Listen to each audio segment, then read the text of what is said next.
ہمایوں شاہ جیسا؟ شاہ جہانی نے سوال کیا۔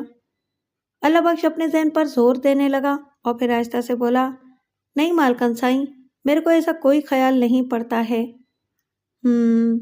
اچھا ٹھیک ہے، جاؤ اور سنو، میں نے تمہارے سے جو کچھ پوچھا، اگر تمہارا کوئی جان بھی نکال دے تو تم اسے نہیں بتاؤ گے کہ میں نے تم سے کیا پوچھا؟ تیمور شاہ کو بھی نہیں۔ وہ بولے، تو تم اس کو بول دینا کہ مالکن سائیں نے منع کر دیا ہے کہ اس ٹائم کا کوئی بات کسی کو نہ بتایا جائے، ٹھیک ہے؟ جی مالکن سائیں، جیسا آپ کا حکم، اللہ بخش نے کہا اور اپنی جگہ سے اٹھ گیا۔ اور سنو، تیمور شاہ جدھر بھی ہے اس کو تلاش کر کے ادھر بھیج دو۔ جو حکم مالکن سائیں، اللہ بخش نے ہاتھ جوڑ کر کہا اور گردن خم کر کے دروازے سے باہر نکل گیا۔ تیمور شاہ اسے چند گز کے فاصلے پر ہی مل گیا تھا۔ اس نے گردن خم کر کے کہا، چھوٹے بابا سائیں، مالکن سائیں آپ کو بلاتی ہیں۔ تیمور شاہ نے کوئی جواب نہیں دیا اور ایک بار پھر وہ دروازہ کھول کر اندر داخل ہو گیا۔ شاہ جہانی کسی سوچ میں گم تھی، پھر وہ تیمور شاہ سے بولی، بیٹھو، تم میرے سے ناراض ہو جاتے ہو، میرے کو معلوم ہے، پر میرا مزاج ذرا الگ ہے، سمجھ رہے ہو نا؟ نہیں اماں سائیں، کوئی بات نہیں ہے، آپ حکم کریں۔ تیمور شاہ نے کہا، بیٹھو بابا بیٹھو، میں تمہارے کو بولتی ہے بیٹھو۔ شاہ جہانی نے کہا اور تیمور شاہ اس کے سامنے پڑی ہوئی ایک کرسی پر بیٹھ گیا۔ شاہ جہانی کچھ دیر خاموش رہی، پھر بولی، میں نے اسے دیکھا ہے، میرے کو وہی لگتا ہے۔ جی اماں سائیں، مجھے اس شکل سے نفرت ہے، ابھی سارا کام چھوڑو، اس کی ماں کو تلاش کرو۔ جی اماں سائیں، اس کو اغوا کرو، پارا دری والے کھنڈر لے جاؤ، پورے بدن سے کھال اتار دو، اس سے پوچھو اس کا ماں کون ہے، اسے ختم کر دو اور پھر تاجور کو بھی مار دو۔ اور سنو، تم جانتا ہے کہ اس کی ماں کا زندگی تمہارے لیے سب سے زیادہ نقصان دہ ہے۔ جی اماں سائیں، اس بار تیمور کا انداز چونکنے والا تھا۔ شاہ جہانی کے ہونٹوں پر زہریلی مسکراہٹ پھیل گئی۔ تمہاری ماں ہوں تیمور شاہ، بے وقوف سمجھتے ہو تم؟ حیدرآباد کے 10 پلازے، سکر کی 1600 ایکڑ زمین، نواب شاہ کی 2 مارکیٹیں، کئی ارب کی مالیت کی بنتی ہیں بابا۔ جہانگیر شاہ نے اس طرف اس لیے توجہ نہیں دی کہ اسے اورنگزیب کے بیٹے کی زندگی کا یقین تھا اور وہ غاصب نہیں بننا چاہتا تھا، کیونکہ وہ مذہبی آدمی ہے۔ وہ سب تمہارے قبضے میں ہے، میرے کو بھی اس بات پر اعتراض نہیں ہے، لیکن میں نے اپنا لخت جگر کھویا ہے، یہ ماں بیٹے کیسے زندہ رہ سکتے ہیں؟ جی اماں سائیں، تیمور شاہ نے تھوک نکلتے ہوئے کہا، تاجور کو تلاش کرو، ان دونوں ماں بیٹوں کو ختم کر دو۔ میں تلاش کرتا ہوں اماں سائیں۔ جاؤ، شاہ جہانی نے سرد لہجے میں کہا اور تیمور شاہ باہر نکل آیا۔ اس کی پیشانی پر سوچ کی گہری لکیریں تھیں۔ اپنے کمرے میں داخل ہو کر اس نے اپنے بیٹوں کو طلب کر لیا اور بولا، کیا کر رہے تھے تم دونوں؟ آپ کے حکم کا انتظار کر رہے ہیں بابا سائیں۔ اماں سائیں نے میرے سے بات کی ہے۔ تیمور شاہ نے بیٹوں کو پوری بات بتائی، پھر بولا، اس نے میرے کو اچھی تجویز دی ہے، ابھی ہمیں ایسا کام کرنا ہے کہ شاہ زیب کو اغوا کر لو، اسے تاجور کے پاس تہخانے میں لے جاتے ہیں، شاہ زیب کو اذیت دینے سے وہ ہوش میں آ جائے گی۔ بابا میرے کو یہ معلوم کرنا ہے کہ سائیں اورنگزیب شاہ نے کوئی وصیت تو نہیں چھوڑی ہے اور کوئی وکیل تو نہیں کیا ہے۔ ماں بیٹوں میں سے کسی کو تو اس بارے میں معلوم ہوگا۔ وڈیروں اور جاگیرداروں کی دنیا ہی الگ ہوتی ہے۔ دولت کے انبار پر بیٹھنے کے باوجود ان کے ساتھ بے پناہ مسائل ہوتے ہیں اور ان مسائل کو حل کرنے کے لیے وہ مختلف طریقہ کار اختیار کرتے ہیں۔ کمال شاہ کا اصل نام کمال شاہ نہیں تھا، پہلے وہ ایک اور نام سے مشہور تھا اور کچے کے علاقے کا بڑا ڈکیت سمجھا جاتا تھا۔ مزے کی بات یہ تھی کہ اس کی بیوی بھی اس کے ساتھ جرائم میں شامل تھی۔ پھر یوں ہوا کہ اس کے گروہ میں پھوٹ پڑ گئی اور اس کی مخبری کر دی گئی۔ نتیجے میں دونوں گرفتار ہو گئے اور انہیں سزائے موت دے دی گئی۔ اس وقت جہانگیر شاہ نے اپنے اختیارات سے کام لے کر صورتحال بدل دی اور انہیں آزاد کرا لیا۔ اس کے لیے اسے ایک لمبا سا کھیل کھیلنا پڑا تھا، ساتھ ہی اس نے ان دونوں کا نام تبدیل کر دیا اور کمال شاہ کی حیثیت سے انہیں نواب شاہ میں مقیم کر دیا، لیکن ان شرائط کے ساتھ کہ اب وہ اپنی پرانی زندگی کو خیر بات کہہ دیں گے۔ کمال شاہ اچھے خاندان کا تھا، پتہ نہیں کن حالات نے اسے ڈاکو بنا دیا تھا۔ اس نے سچے دل سے توبہ کر لی اور جہانگیر شاہ کا غلام بے تام بن گیا۔ جہانگیر شاہ کی طلب پر وہ گوٹھ دستگیر پہنچ گیا اور اس نے اسے تفصیل بتاتے ہوئے کہا، بابا میرا ایک بہت ہی ذاتی کام ہے، لیکن میں تمہیں بڑی محنت سے یہ کام سر انجام دینا ہوگا۔ آپ حکم کرو بٹا سائیں، کمال شاہ آپ کے لیے جان دے دے گا۔ جہانگیر شاہ اسے آہستہ آہستہ تفصیلات بتانے لگا جس کے لیے اس نے کمال شاہ کو یہاں طلب کیا تھا۔ میری رہائش کدھر ہوگی؟ رہائش تو تمہاری ملازموں کے کوارٹر میں ہی ہوگی، لیکن تم اور بھابھی 24 گھنٹے ادھر حویلی میں ہی رہیں گے۔ میں بھی یہی چاہتا تھا۔ آپ فکر مت کریں، ہم لوگ پورا خیال رکھیں گے، کمال شاہ نے جواب دیا۔ شاہ زیب کو بڑا عجیب سا احساس ہو رہا تھا۔ اس کے ذہن کے پردوں پر کچھ مٹے مٹے سے نقوش تھے۔ یہ احساس اسے پہلے بھی ہوا تھا، لیکن بعض جگہیں جو پسند آتی ہیں وہ ایسے ہی دھوکہ دیتی ہیں۔ چنانچہ اس نے اپنے ذہن سے یہ خیال نکال دیا تھا، لیکن یہاں آنے کے بعد ایک بار پھر اس کے ذہن میں کچھ پرچھائیاں رقص کرنے لگی تھیں۔ نوجوان تھا، امنگوں بھرا تھا۔ بے شک ماں کی جدائی نے اسے نیم مردہ کر دیا تھا، لیکن گجریا کا بار بار ملنا اسے یاد تھا، اور یہ بھی یاد تھا کہ گجریا اسے یہیں اسی حویلی میں ملی تھی۔ شاہدہ اور اختر جمال جس طرح اس سے محبت کا ثبوت دے رہے تھے، وہ اس کے لیے ان کا بے حد شکر گزار تھا۔ یہاں حویلی میں بھی جہانگیر شاہ ہی نہیں اور دوسرے لوگ بھی اس کے ساتھ بہت مہربان تھے۔ اس عورت سے دوبارہ ملاقات نہیں ہوئی تھی جسے ان لوگوں نے دادی سائیں کہہ کر مخاطب کیا تھا۔ اس وقت رات کے 2 بجے تھے۔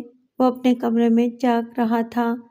طبیعت میں ایک عجیب سی گھٹن کا احساس ہو رہا تھا۔